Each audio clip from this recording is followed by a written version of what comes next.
Swayam Prabha. Digital India. Educated India.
Today we will continue our lecture on friction. In the earlier lectures we saw simple contact friction where the geometry of the contacting surfaces was simple. So computing the friction and the normal forces were to some extent easy. For contact surfaces which have complex geometry, we have to consider small elemental areas and write the friction and the normal forces for those differential areas and then integrate their effects in order to arrive at the overall effect of friction. Today our discussion will be on one such interesting problem on square threads.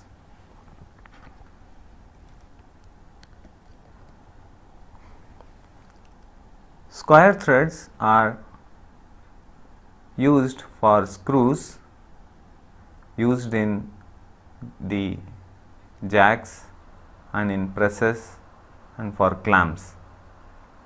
The main purpose of these devices is to hold components or in case of a jack to raise the load. The friction between the threads are advantageously used to do the required function. So, in this picture you see a jack which is typically used to raise the automobiles for doing repair work. So, the automobile axle is supported on this cab. So, this W represents the weight of the automobile that is carried by this cab of the screw, and this is the square thread and this is the base in which there is a mating square thread. So, the automobile workshop person applies force on this lever in order to rotate this screw and thereby to raise or lower the screw and thus the car body.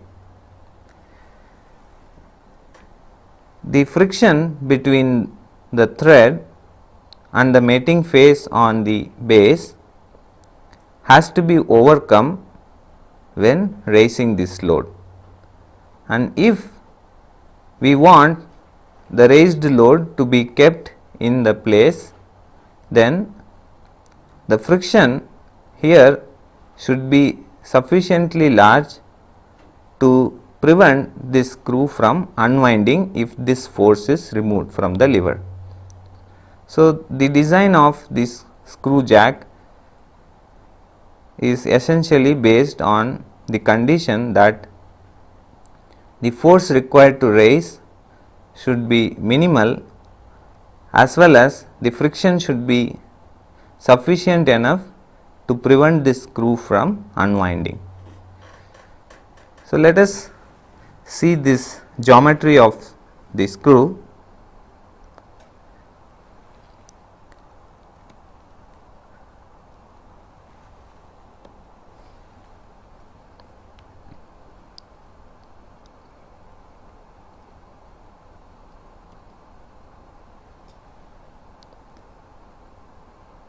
Let us consider a portion of this screw.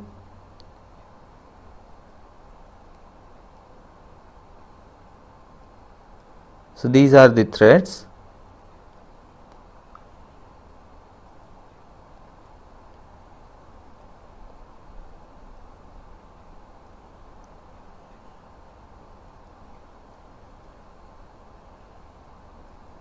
These threads have an angle of inclination, say alpha, and the screw cap supports a load of W. The effect of this force P is to produce a moment required to rotate this screw. So, it can be replaced by, say, a moment mz, where mz is equal to P times of A, the moment produced by this force about this axis of the screw.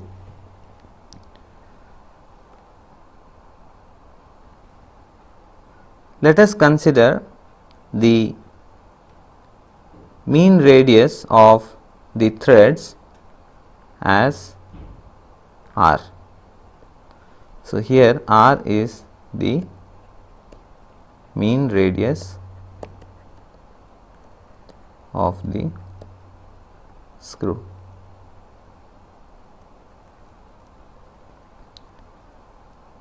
The distance between two successive threads along the axis of the screw is known as the pitch of the thread. So, for a single threaded screw, the pitch is equal to the distance that a nut will travel when it completes one revolution. But there are threads which have multiple starts, where the advancement of the nut is equal to, let us say, if it is a 2 start thread, then we have 2 times the pitch.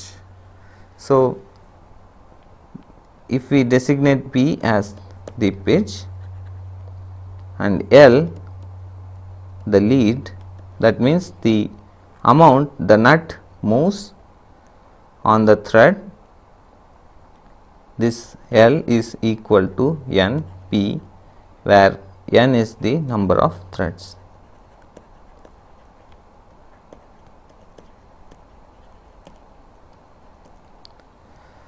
From the geometry, we see that the distance moved by the nut, which is L, is related to this angle by this relation,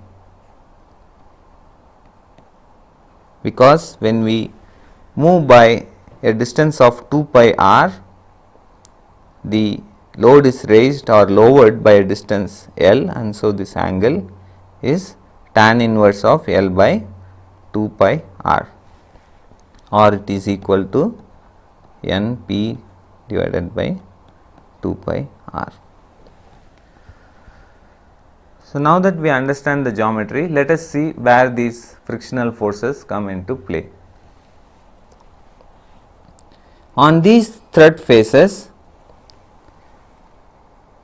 the frictional forces act along this thread face. So, if we tend to move this screw in this direction, the force of friction offers resistance, and thus the direction of the frictional force will be in the opposite sense, and this will be the normal force. Let us say dN and dF. dF is this frictional force and dN is the normal force. These forces can be assumed to be acting at a distance of r from the axis of the screw, because the width of the screw threads is very small. So, these forces are acting in the entire circumference of the thread, and all these forces are having same direction cosines with respect to the axis of the screw. So, we can consider an equivalent free body diagram where we represent the sum of all these frictional forces and the normal forces by a single force F and N, but one should remember that this is only with respect to the axis of the screw. So, let us consider that free body diagram.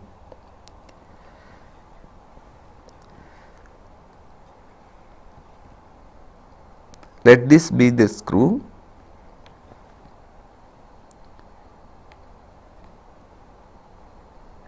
We have the weight and the applied moment, say mz.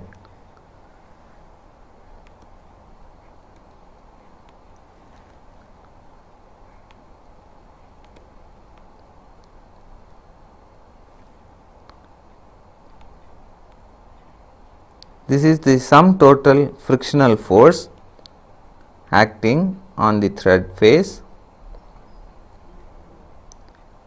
and this is the sum total normal force acting on the thread face. So, this free body diagram is an equivalent free body diagram that can be considered for arriving at the relation between the applied moment and the frictional forces for the z direction. One should remember that we cannot use from this, let us say, the relation sigma fx or sigma fy. These cannot be used. So, now let us write the equations that the sum of the forces in the z direction has to be 0. From this we have minus w plus n cos alpha, this is also alpha, minus, for the impending slippage case we have this frictional force F related to this n by this coefficient of static friction mu s n sin alpha equal to 0. Then we can sum the moments of these forces with respect to the z axis and equate it to 0. So, we have minus mu s n cos alpha r, which is the moment of the component of this frictional force in the horizontal direction, minus n times sin alpha dot r, which is the moment of the component of this force n in this direction. This is the circumferential direction. The line that is shown in this figure is for taking the components of these forces that are tangential to the circumference of the thread, and they cause a moment that has to be balanced by the applied moment, plus mz, which is the applied moment, has to be 0.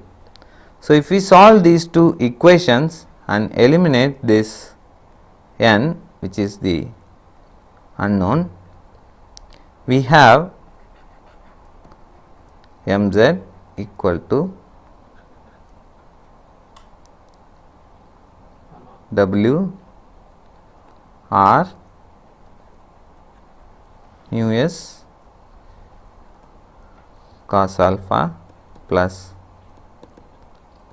sin alpha divided by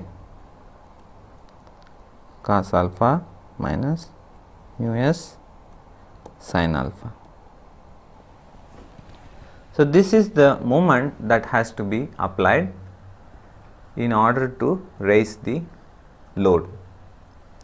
Now, if we are interested to know whether the screw jack will unwind if the force is removed, or we call that whether a screw jack is self locking. That means, once we remove the applied moment, if the raised load is maintained at the same position, then we call it as a self locking screw, and if it unwinds, then it is not a self locking screw.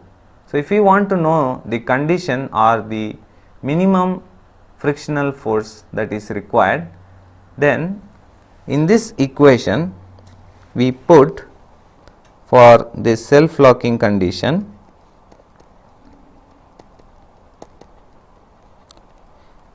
we put mz equal to 0, and since it is unwinding, the direction of this frictional force has to be reversed, that is, it will be acting in this direction when the screw tends to unwind, and reverse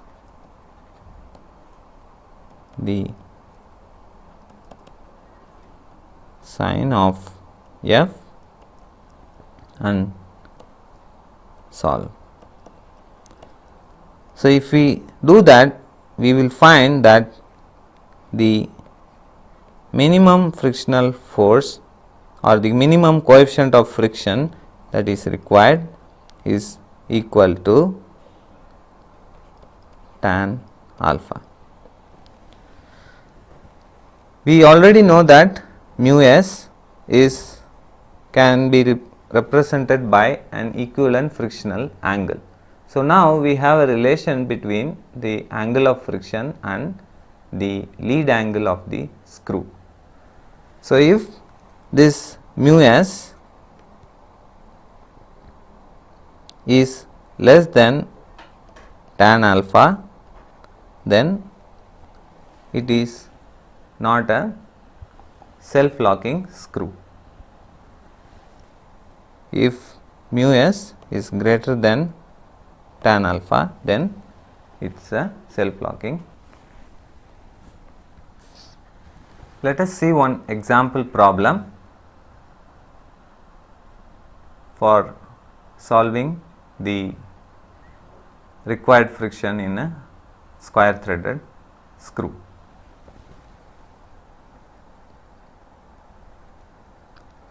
So, here you see a vise which is supported on to a platform, one of its jaws is supported and the other jaw can be tightened or loosened using this screw. The mean radius of the screw and the coefficient of friction is given, and we are interested to find the force that is being exerted when a 60 Newton meter torque is applied to the screw. Here we see that these jaws are pinned at D, and at B this screw is free to rotate. So, let us consider the free body diagram of this screw and the jaw.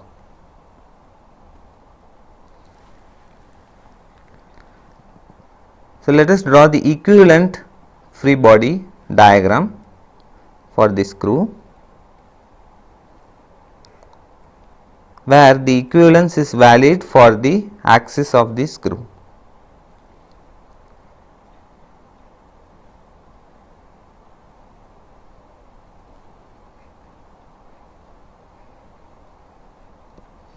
So, we have this screw,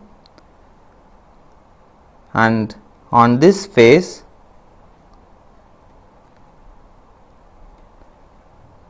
there is a uniform reaction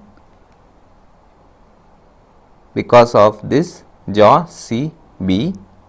So, let this total reaction be N1. The equivalent frictional force and the normal reaction on the face of the threads at this point A can be represented by this single forces F and N, which are inclined at an angle alpha, which is the lead angle of the screw, and we have the applied moment M, which is 60 Newton meter.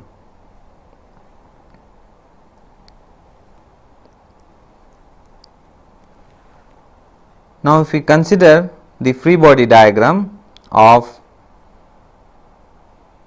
this jaw DA,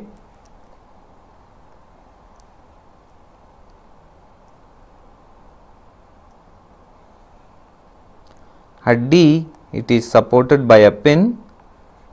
So, we have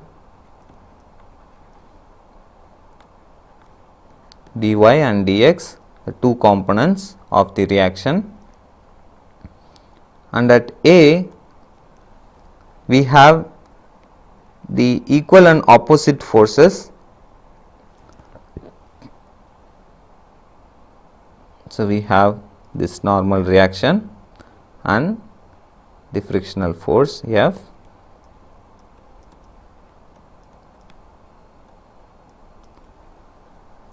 and we have this force P.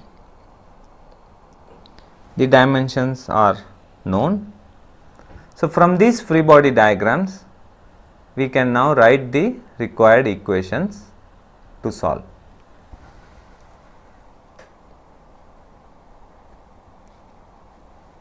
Let us consider first the free body diagram of the screw, which is shown here, and we can write the moment summation equation and force summation equation along the screw. We have already seen that in this equivalent diagram we cannot write the summation of the force in the x or y direction. So, if this is the z direction, then we can write the force summation along this axis and moment summation of these forces about this axis.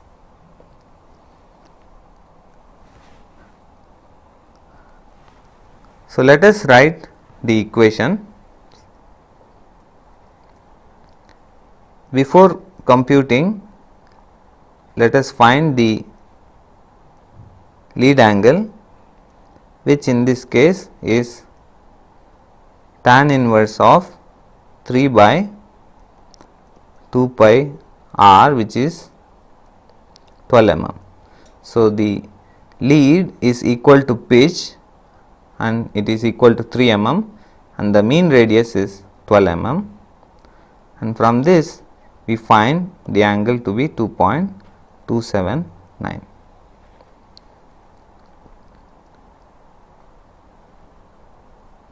So, let us write the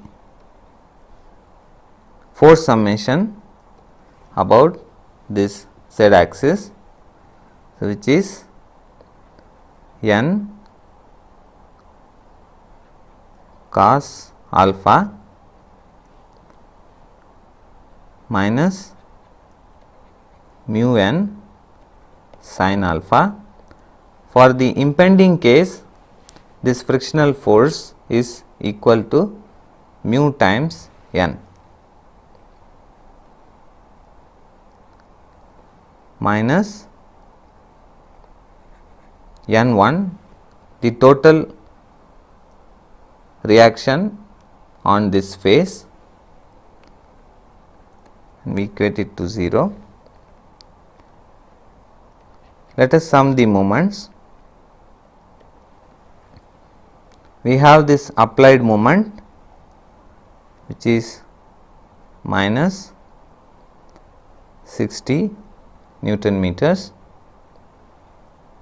plus the moment due to this frictional force and this normal force, which is n sin alpha dot r, the mean radius of the screw, plus mu n cos alpha times r, and this has to be 0. So, from this we get, knowing this value of mu as well as this alpha, we find n is 26364 Newton.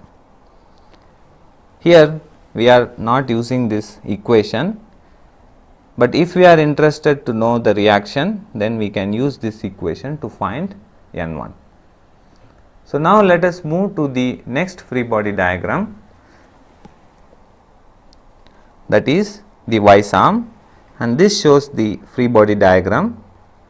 Here we have already computed this n, and so now we can compute this force P if we take a moment equation about this point D.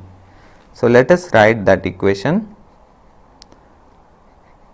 So, summing the moments about D and equating it to 0.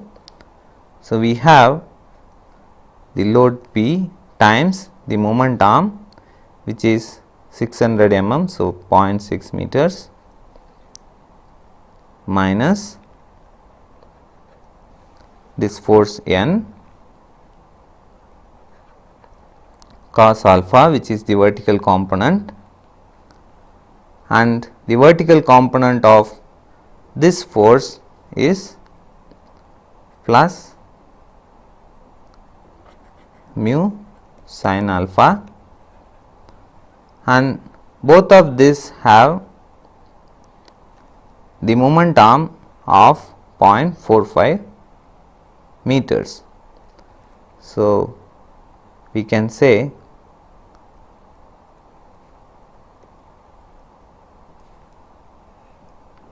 times 0.45 equal to 0. So, from this we obtain P as 19.64 kilo Newton.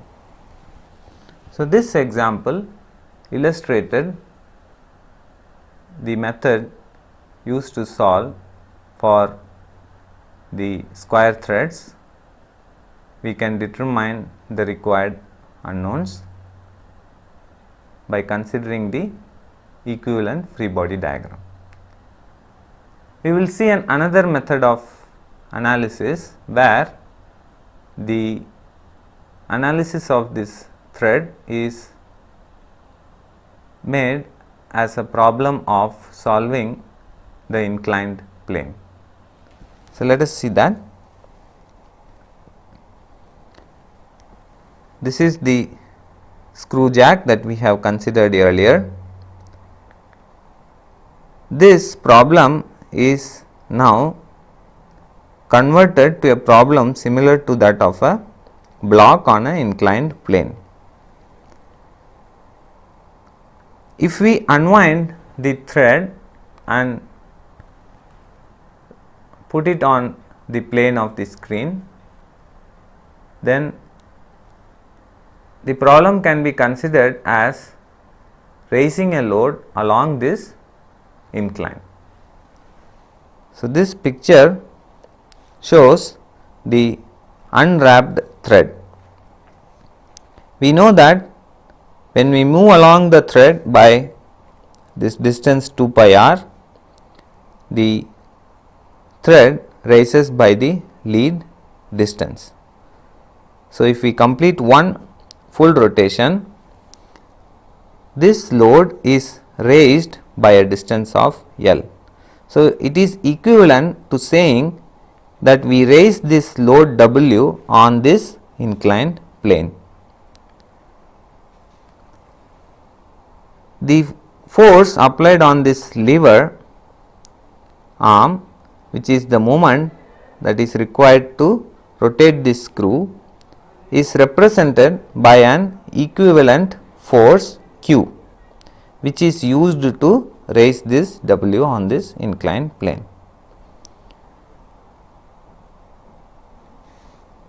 This theta is the lead angle of the screw. Now, this problem can be solved by using the free body diagrams that are derived from this equation. So, the problem of finding this Q is simple, because the moment of this force P is equal to the moment of this force Q, which is applied on the circumference of the thread. So, if this is the mean radius r, then Q is the force. So, we are considering the thread in the as viewed from the z direction, and we have the applied moment of this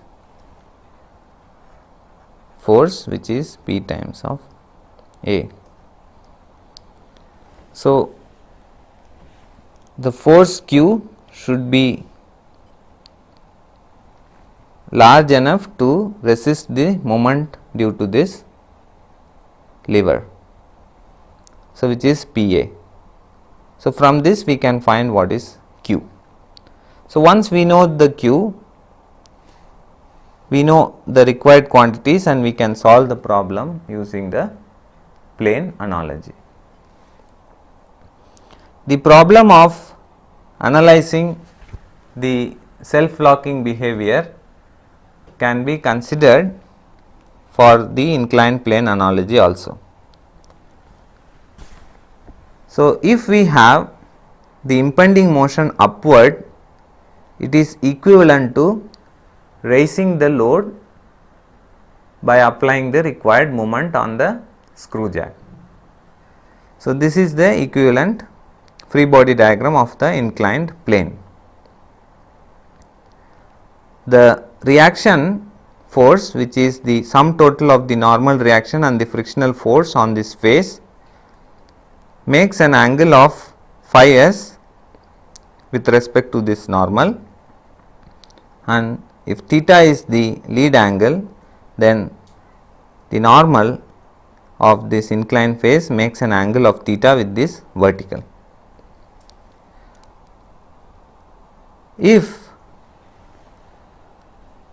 the thread is not a self-locking thread, then a force or a moment has to be applied in order to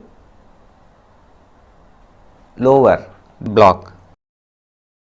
The analysis of the screws that we have seen can be done by another method, where we analogize this problem to that of raising the load on an inclined plane.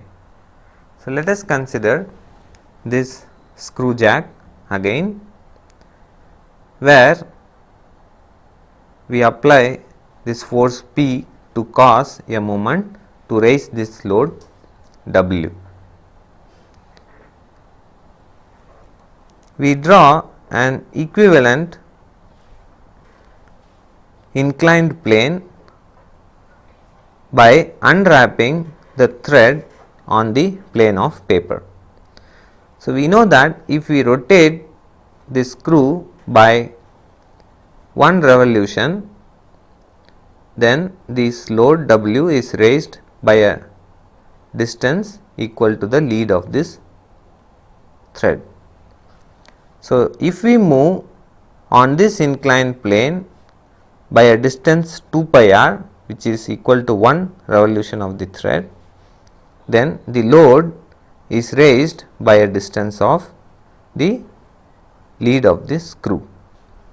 So, this inclined plane represents an equivalent of the thread. So, this moment, that is Pa, is applied in order to raise this load W. So, we have to represent that by an equivalent horizontal load Q, which is used to raise this load W. This load Q can be found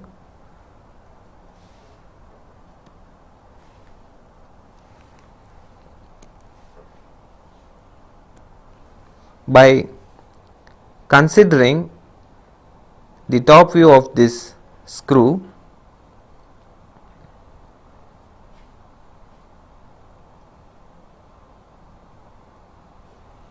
and the lever. This force P is applied at a distance of A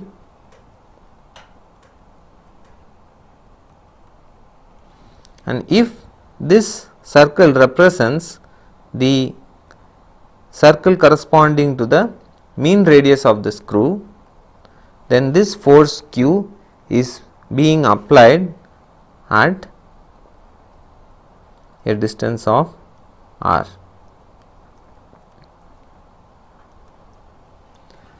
So, since we are equivalent diagram we have considered, where the moment of this force Q has to be equivalent to the moment of this force P. So, we have this Q dot R equal to P dot A. This angle theta is the lead angle of the screw, and from this equilibrium diagram we see that this reaction force R, which is equivalent to this frictional force and the normal force, is inclined at an angle of phi s for the impending slippage case where the block impends to move upward, and this angle theta is nothing but the angle between the normal to the inclined plane to the vertical axis. So, now the problem of analysis can be converted to a problem of analyzing this inclined plane to find the required quantities. So, this diagram represents for the impending motion upward, where this force Q pushes this weight against the slope, and if the thread is a self-locking thread, then if we leave the load on the inclined plane, it will not slide down. So, that is the equivalence to a self-locking thread. So, that means we need to apply a force Q in order to push this load down the incline, and we can consider this free body diagram and find the required force Q and thus in turn the required moment in order to lower the load. Here we see that this angle of friction phi s is greater than this angle theta, which is nothing but the lead angle of the screw.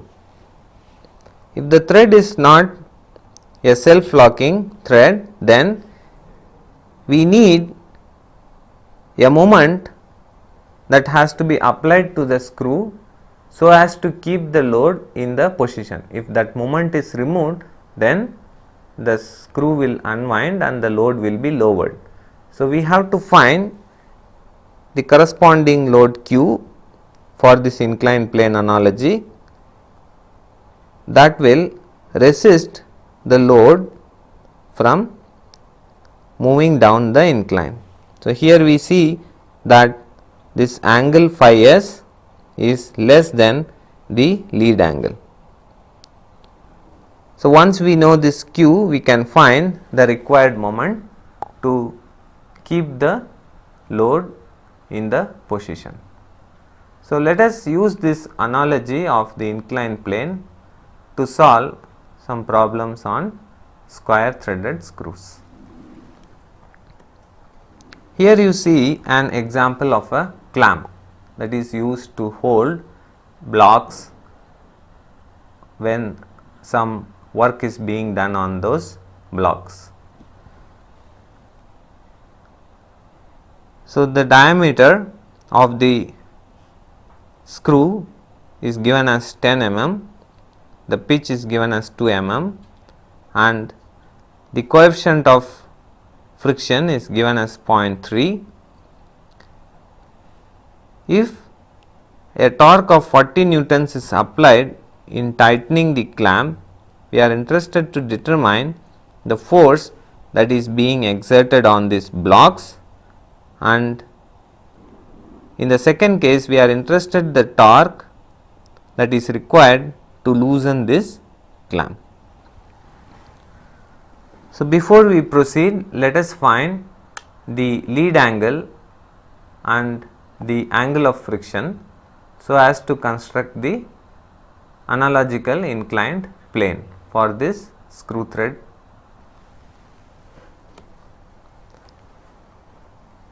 So, we know the lead is twice the pitch because it is a double thread.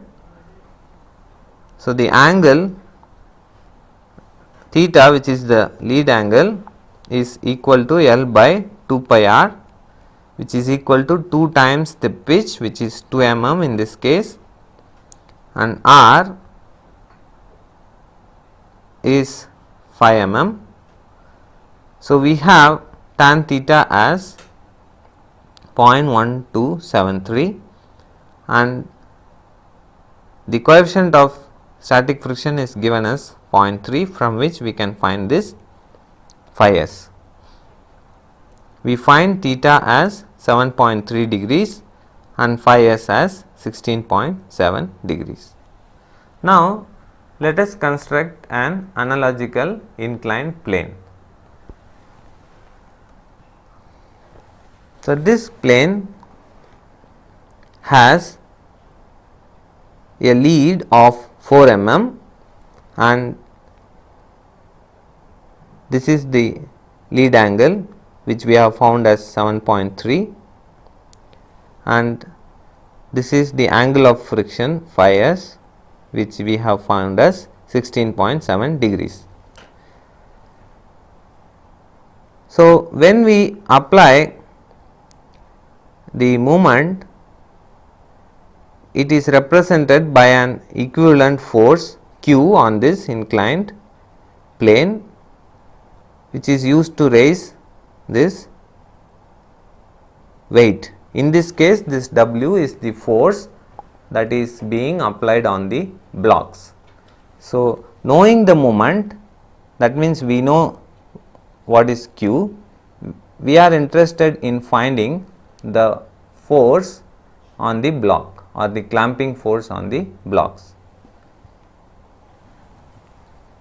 We have already seen that this phi s is greater than theta, and so the free body diagram of the inclined plane will have the reaction force R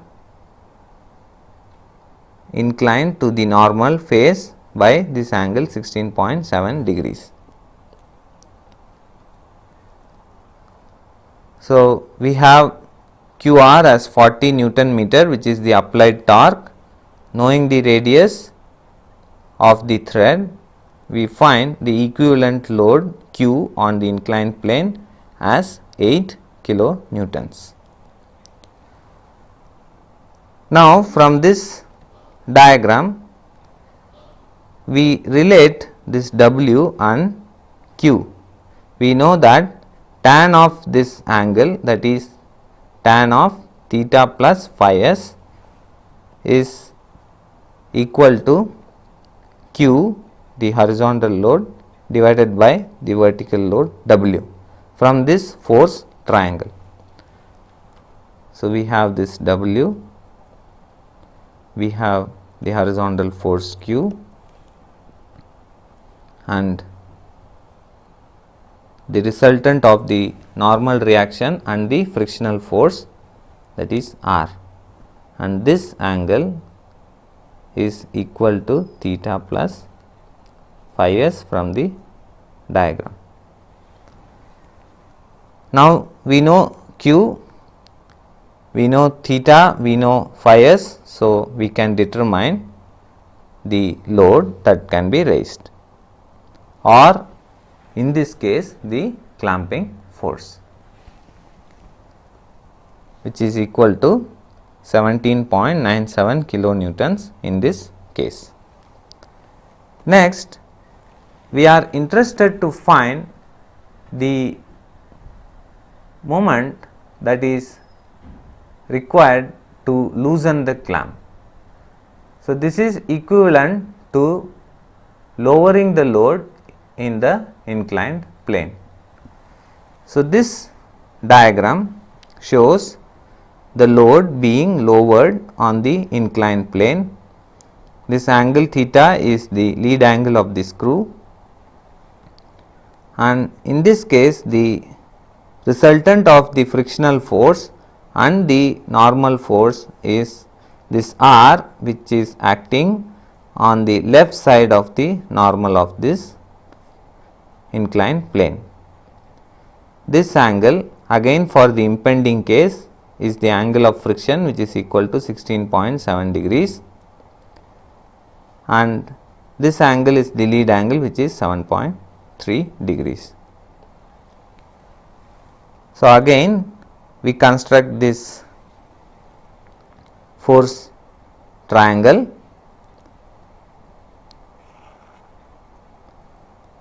This is R,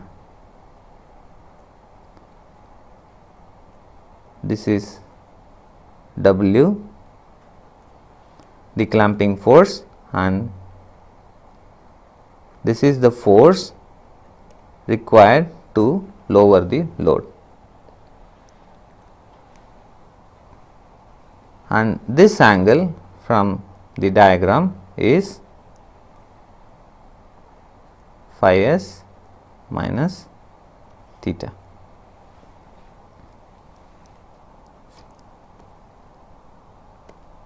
So, now we can relate this horizontal load Q to the clamping force or the weight of the block in this inclined plane analogy as tan of this angle, that is phi s minus theta, is equal to Q by W. Now, we know the clamping force that is existing. So, from that we can find the horizontal force required to lower the load, or in other words the required moment to loosen the clamp. So, this force Q is found as 2.975 kilonewtons. The moment that is required is equal to Q times the radius of the thread, which is 5 mm in this case. So, we find this torque as 14.87 Newton meter. So, this is the torque that is required to loosen the clamp. So, in the problems, when we use this inclined plane analogy, one has to be careful in drawing the equivalent inclined plane diagram and representing the forces. So, let us see one more problem so that you become conversant with this method of using the analogical inclined plane. So, here you see a worm gear which resists the rotation of this big gear that you see in the picture. So, this worm gear is being supported by the bearings and this big gear is supported on this shaft. So, this large gear is subjected to a torque of say 1100 Newton meter, and this worm gear prevents the free rotation of this large gear. So, the geometry is given, that is, you know the mean radius of this worm gear. So, worm gears have these square threads which match with the threads of this large gear, and the coefficient of friction is given as 0.12.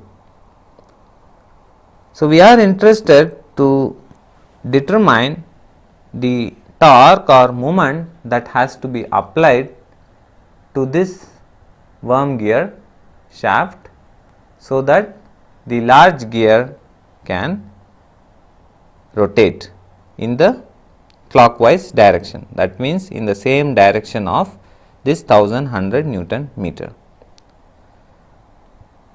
We can neglect the friction in the bearings, say let us say this A and B are the bearings supporting the worm gear shaft, and C is the bearing on this shaft.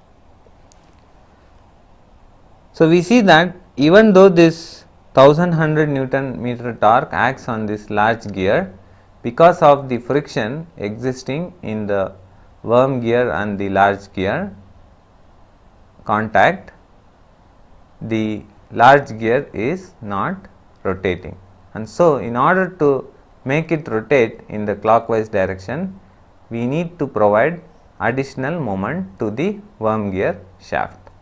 So, let us see how to determine this moment.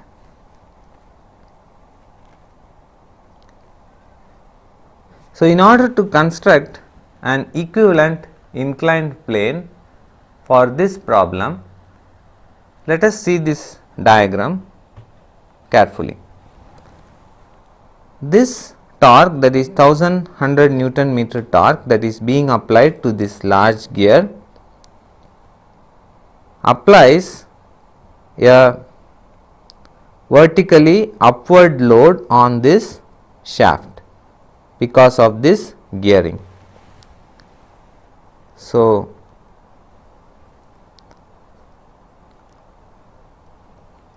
it is equivalent to represent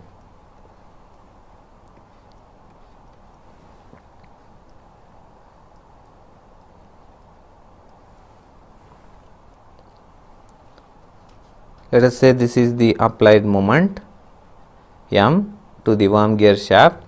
This 1100 Newton meter torque applies a vertically upward load on this worm gear, and this force can be found by knowing this moment arm, which is nothing but the radius of this large gear, which is 400 mm. So, we have this force as 1100 divided by 0.4. Now, this problem is equivalent to an inclined plane with this as the load to be raised or lowered on the worm gear face. So, this is the worm gear tooth face.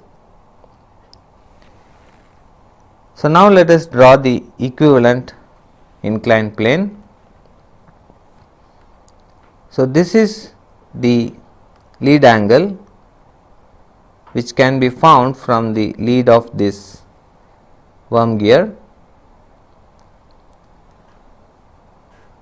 This is the load that has to be raised or lowered, which in this case is equal to 1100 divided by 0.4. And if we see the effect of this moment is to rotate this gear in the clockwise direction itself. So, that means we are interested to move in the same direction of the load that is being applied on this worm gear. So, it is equivalent to lowering the load on the inclined plane. So, this force Q represents the equivalent force that causes this moment M.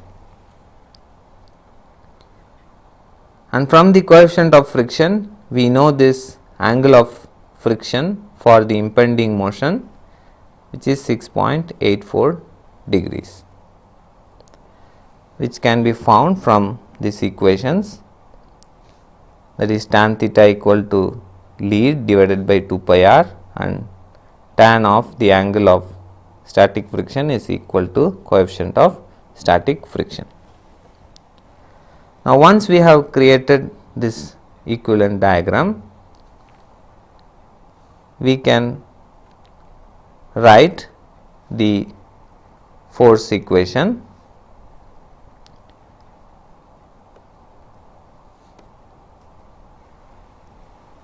So, this equation comes from this force triangle, where R is the resultant force, this W is the weight that is being raised or lowered, and this is the force Q that is being applied to the block in order to lower the weight, and this angle is phi s minus theta. We have seen that when this moment is not applied, the larger gear does not rotate. That means it is a self locking gearing pair, and so we need to apply this load Q in order to lower this weight or in order to rotate the large gear. So, from this we get the value of Q as W times tan of phi s minus theta, which is found as 219.8 newtons. So, this force is equivalent to a torque of Q times R, which is the mean radius of this worm gear, which is 0.05 meters in this case. So, we have the torque calculated as 10.99 Newton meters. So, this is the torque that is required to make the large gear rotate in the clockwise direction. So, these problems illustrate the method of using the inclined plane analogy for solving the problems of square threads